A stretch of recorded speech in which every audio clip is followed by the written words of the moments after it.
नमस्कार, मैं श्री रुद्र स्वरूप सेवा संस्था की तरफ से और राम कुमार पाल चौसठ फाउंडेशन की तरफ से आपका राष्ट्रीय बाल सनातन वक्ता माधव पांडे। आज का विषय है रामचरितमानस एक महामंत्र है। गोस्वामी तुलसीदास जी की रचित महाकाव्य रामचरितमानस सिर्फ एक सुलझोपाई और दोहा ही नहीं है, बल्कि यह एक महामंत्र है और मंत्र जीवन का एक सूत्र होता है। मानस की एक चौपाई को जिसने भी अपने जीवन में उतार लिया, मानो उसका जीवन सफल हो गया। और यह अनुभूत बात है। मर्यादा पुरुषोत्तम भगवान श्री राम चारों वेद की ज्ञाता थे, फिर भी विद्या प्राप्त करने के लिए उन्हें गुरु वशिष्ठ के पास जाना पड़ा, गुरु की सेवा करनी पड़ी और उन्हें गुरु की आज्ञा का पालन भी करना पड़ा तथा गुरु की आज्ञा से जीवन का आधारशिला रखने हेतु विवाह तक भी करना पड़ा। लेकिन यह सब संस्कारों से आता है और संस्कार संतों का साचर से बनता है। अतः मेरे पृथ्वी पर के भाव भक्तगण अपने बच्चों को संतों का साचर्य देकर मानस की पंक्तियां मंत्रवत धारण करना चाहिए। रामचरितमानस चेतना की जिस ऊंचाई का द्योतक है, उस ऊंचाई पर आज तक विश्व का कोई भी साहित्य नहीं पहुंच सका। कुरान और बाइबल में वही तत्व है, किंतु उसमें अंतर्निहित संदेशों को नहीं समझने के कारण विभिन्न संप्रदायों में संघर्ष की स्थिति उत्पन्न हो जाती है और यही अज्ञानता का लक्षण है। जैसे कि मिट्टी के किसी भी देवी देवता का आवाहन होता है और जब उसे मिला दे तो सब एक हो जाता है, किंतु मात्र बाहरी रूप अलग अलग है। अपने स्वरूप को मनुष्य केवल शरणागति से ही पहचान सकता है।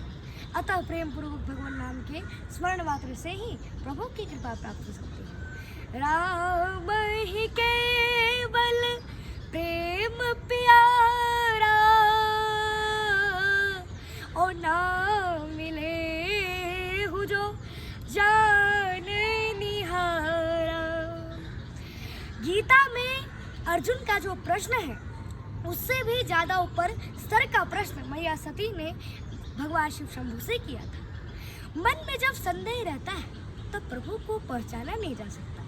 इसी तथ्य पर आधारित रामचरितमानस में कथा आती है कि जब प्रभु श्री राम माता सीता के वियोग में जंगल में भटक रहे थे, तब भगवान शिव शंभू प्रभु श्री राम जी के समीप जाना उचित नहीं समझे और उन्होंने दूर से ही भगवान राम को नमन किया कि जय सचिता नंद जग पावन हंस कही चले मनोज न श्रवण। अर्थात कामदेव को नाश करने वाले भगवान शिव शंभू प्रभु श्री राम जी को देखकर सचितानंद की जय हो, सचितानंद की जय हो ऐसा कह करके वे वहां से चल गए। और जब मैया सती ने यह सब देखा तो वे माया के वशीभूत होकर सोचने लगी कि सारा संसार भगवान शिव की वंदना करता है, पूजा अर्चना करता है, तो आज ये भगवान शिव शंभू एक साधारण से राजकुमार को देखकर अपने इतने प्रसन्नचित क्यों है। भगवान शिव ने माता सती की अंतरात्मा की भावनाओं को भाव लिया और बोले कि हे सती, जो तुम्हारे मन अति संदेह ओ तो किन जाहि परीक्षा लेहु। अर्थात हे सती, यदि तुम्हारे मन में संदेह है तो तुम जाकर उनकी परीक्षा क्यों नहीं लेती। तो फिर सती ने कहा कि नहीं, ऐसी कोई बात नहीं है, मैं तो केवल उनका दर्शन करना चाहती हूँ। और भगवान शिव के आदेशानुसार माता सती प्रभु श्री राम जी के दर्शन के लिए चली। पुनि पुनि हृदय विचार करी धरि सीता कर रूप और आगे हो ही चली पंथ जहि आवत नरभूप। जिस रास्ते से पुनि पुनि हृदय विचार करी, मन में बार बार विचार किया कि भगवान है कि नहीं, ऐसा सोचकर माता सती ने सीता का रूप धारण कर लिया और आगे हो ही चली पंथा और आगे आगे चलने लगी जय आवत नरभूप। जिस रास्ते से मनुष्य के स्वामी प्रभु श्री राम आ रहे थे, उसी रास्ते से माता सती भी चले आ रही थी। प्रभु ने माता सती को पहचान लिया और दोनों भाई दंडवत प्रणाम किए और अपना परिचय देते हुए कहा कि हम अयोध्या नरेश राजा दशरथ जी के पुत्र राम व लक्ष्मण हैं।